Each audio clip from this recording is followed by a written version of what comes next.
Hi, I'm Amanda, and I'm 28 years old. I've been married to my husband Tom for 2 years now. We met in college and have been together since then.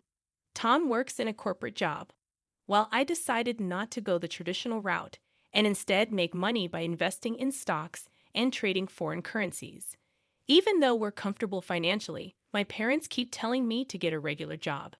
But Tom understands my choice and supports me. He's always been the person I can talk to about anything since we met in college. My family, on the other hand, doesn't really get my lifestyle, so we don't see each other as much. When we visited Tom's family to tell them about our marriage, they were curious about my job. Tom defended me, saying I was doing what I loved, but his brother Jeff kept pushing. When I finally told Jeff I was a part-timer, he made a snarky comment about how lots of college grads can't find stable jobs these days. It was frustrating dealing with his condescending attitude. I didn't let Jeff's comments get to me because marrying him was never part of the deal. Despite Tom's apologies for his brother's behavior, having Tom's support was what mattered most to me. Jeff, who often looked down on me, apparently holds a position as an associate professor at a university. I feel sorry for his students. Now Jeff is getting married, and Tom and I have been invited to the wedding. The bride-to-be is the daughter of the university president where Jeff works. With such a prestigious connection, Jeff's future seems secure. When Jeff saw me at the wedding, he started mocking me again, calling it embarrassing to have a part-timer like me as his sister-in-law. He even pointed out that my name wasn't listed in the wedding directory. I didn't understand what he meant at first, but when I checked, my name was the only one missing. Tom was ready to confront Jeff, but I told him not to bother. I didn't care about such things. Jeff smirked at my response and suggested that I, as a part-timer, should keep a low profile and not serve drinks at the wedding. He seemed to think it would cause trouble if people found out about my job. He even went as far as telling us not to serve drinks to avoid any awkward questions. With a smug attitude, he left us behind. Tom was still fuming with anger. "I'm sorry my brother has been incredibly rude," he apologized, his expression full of regret. Feeling guilty, I found myself apologizing too. I should be the one saying sorry. I didn't mean for you to be upset because of me. Seeing me apologize, Tom finally managed to smile. But at the wedding, neither of us had the heart to celebrate. Instead, we followed Jeff's suggestion and just enjoyed the delicious food. As expected from a wedding of the university president's daughter, the food was extravagant, and we thoroughly enjoyed it. However, when we opened the gifts at home, we were stunned. Inside was a bowl with a portrait of Jeff and his wife. Even Tom, usually the more composed brother, was exasperated. "This is the last thing we need. I don't want to see my brother's face," he sighed. "But we can't just throw it away, and it's not something we can use." But I immediately thought of a solution. The bowl was the perfect size and depth for our cat's dish. "Can we use it for the cat's food? Would that be disrespectful to your brother?" I asked Tom. He replied with laughter, "It's perfect for the cat's food. The idea of my brother and his wife being licked by the cat every day is refreshing." With Tom's approval, the gift bowl became our cat's dish. A month later, I had to make a few visits to the university where Jeff worked. I dreaded running into him, especially since he had joined the university after marrying the president's daughter. However, I thought it'd be safe since the campus was vast, and I had to visit a different department from where he worked. But my luck ran out, as I bumped into Jeff right away. When he saw me, he looked surprised. I quickly looked away and pretended not to notice him, hoping to avoid any confrontation. But Jeff approached me and started questioning. "Why the hell are you here?" "I'm calling the police for trespassing." His loud voice attracted a crowd of students. He began mocking me, asking if I had come to the university just to eat cheap lunch at the cafeteria. Feeling shy and embarrassed, I fell silent. But Jeff seemed to find my silence amusing and continued to ridicule me, telling the surrounding students that I was just a part-timer who hadn't achieved much after college. I could feel the students giggling, and I felt like crying. Just when I thought things couldn't get worse, a familiar professor intervened from behind. I felt relieved to see them. "What on earth is happening?" they asked. "She's my invited guest, my brother-in-law," they declared. Jeff was momentarily taken aback by the unexpected defense, but he quickly retorted, "Isn't there some kind of mistake? This girl is just a part-timer." Another professor, who arrived late and knew me, corrected Jeff, saying, "She is not a part-timer. She's a research collaborator in the economics department." Despite the other professor's attempt to clarify, Jeff remained unconvinced. Ever since marrying the president's daughter, he had become increasingly condescending, even towards senior professors. Sensing the futility of arguing with Jeff, the professor who had invited me took my hand and guided me away from the situation. As we left, the students dispersed, but Jeff seemed intent on following me. Ignoring the presence of senior professors in the room, Jeff barged in and continued his verbal attack, calling me derogatory names and questioning why I was wandering around the university. His offensive words caused the senior professors to panic, and one of them quickly ushered Jeff out of the room. However, I overheard him whispering to Tom that his career was over. Jeff's disregard for the consequences of his actions seemed apparent. With the president's support, he appeared to have no fear. But at that moment, the president entered the room. He immediately apologized to me, expressing deep regret for Jeff's behavior, and the other professors followed suit. In response, I calmly stated that I didn't mind, though inside I was seething with anger. Despite not planning to meet with the president that day, it seemed he had come for some reason. Unexpectedly, I've been collaborating on research with the professors in the economics department of this university. We're verifying the theory I use in my stock and forex investment operations.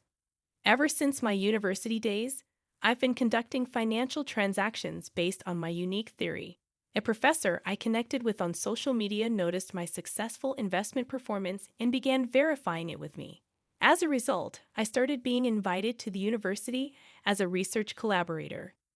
The university has even suggested that I work as a lecturer. But public speaking isn't my strong suit, so it's not an option for me. Since participating in the research also benefits my investments, I visit the university a few times a month to confirm the results. It wasn't until Jeff's wedding that I realized it was the same university where he works. When I looked at the guest list and recognized a name, I discovered that the president of the university was the bride's father. Despite other university-related guests being present, it seemed that no one noticed me. My name had been removed from the list, and I had been instructed not to serve drinks, so I stayed in my seat throughout the event. With such a grand wedding, nobody was expected to pay attention to someone as inconspicuous as me. The reason the president and professors were in a panic when Jeff confronted me is because I'm a major donor to the university. Since I started collaborating on research, my investment performance has significantly improved, and I've been donating a substantial amount of money each year. In addition to my research at the university, the theories I'm working on are also being shared with hedge funds and investors abroad. This has led to a significant increase in donations, as well as sponsorship funds crucial for the university's operations. The university earns a considerable amount of money from the research I'm involved in, making donations and sponsorships vital. The incident with my brother-in-law, Jeff, at the university was a serious matter. If I had reacted angrily to his rude remarks and decided to withdraw from the research or cease donations, it would have had a significant impact on the university's operations. That day, discussing investment theory became secondary as the president and other professors were solely focused on apologizing to me. As I was leaving, I took the opportunity to inform the president that the associate professor he mentioned earlier, who happened to be my brother-in-law Jeff, had insulted me. It seemed that nobody had realized this connection before, and it surprised them. I also expressed my honest feelings about Jeff's behavior, acknowledging that his attitude was questionable, especially for an educator. Despite feeling angry, I spoke passionately in front of about 10 people, including the president, something I wouldn't normally do due to nerves. Looking back, I feel embarrassed yet impressed with myself for reacting in an unexpected manner when pushed too far. After I left, it became apparent that Jeff's attitude had become an issue within the university. He was criticized for his arrogant behavior towards his superiors, even after marrying the president's daughter, and his reputation among students was tarnished. Some saw his appointment as an associate professor as a special case due to his relationship with the president's daughter, leading to criticism directed at the president as well. The president had been defending Jeff, his son-in-law, out of love for his daughter, but he faced trouble himself if his position was compromised due to the criticism directed at Jeff. However, Jeff, unaware that even the president, his biggest supporter, was receiving criticism for defending him, became increasingly arrogant. When I returned to the university, Jeff, as usual, mocked me. His derogatory remarks made me question the integrity of the university, considering that such behavior was tolerated from an associate professor. I began contemplating ending the joint research with the university. Being ridiculed every time I visited felt like a waste of time.